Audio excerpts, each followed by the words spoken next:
এই গরমে এখান থেকে যখন আপনারা এক পিস ডাবের পুডিং খাবেন তখন আপনাদের মন প্রাণ কলিজা তো ঠান্ডা হবেই, তার সাথে আপনাদের সারাদিনের ক্লান্তিও দূর হয়ে যাবে। হ্যালো গাইস, আসসালামু আলাইকুম, ওয়েলকাম টু নুয়াশ মম রেসিপিস। আজকে আপনাদের সাথে শেয়ার করব ডাবের পুডিং। তো without wasting time let's get started. প্রথমে আমি আধা লিটার ডাবের পানিকে ছেঁকে নিচ্ছি।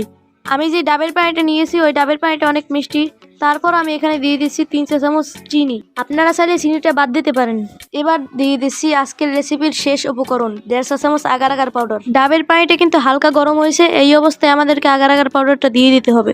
তবে খেয়াল রাখতে হবে পানিটা যেন বেশি গরম না হয়ে যায়, তাহলে কিন্তু আগার আগার পাউডারটা মিষ্টি যাবে না, দলা ধরে থাকবে। যে কোনো তরল ডেজার্টকে জমানোর জন্য মূলত আগার আগার পাউডারটাকে ব্যবহার করা হয়। আপনারা যে কোনো সুপার শপ বা বড় কোনো মুদি দোকানে সহজেই পেয়ে যাবেন।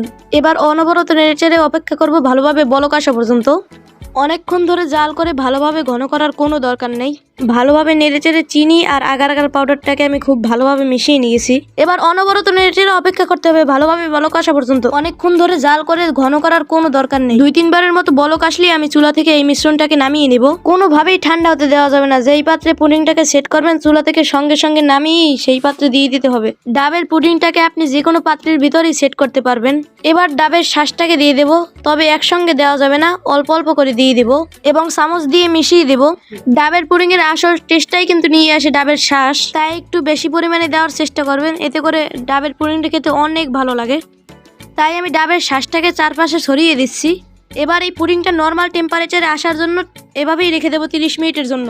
যখন এই পুডিংটা নর্মাল টেম্পারেচারে চলে আসবে তখন ফ্রিজের নর্মাল চেম্বারে আমি আরও 30 মিনিটের জন্য রেখে দেবো।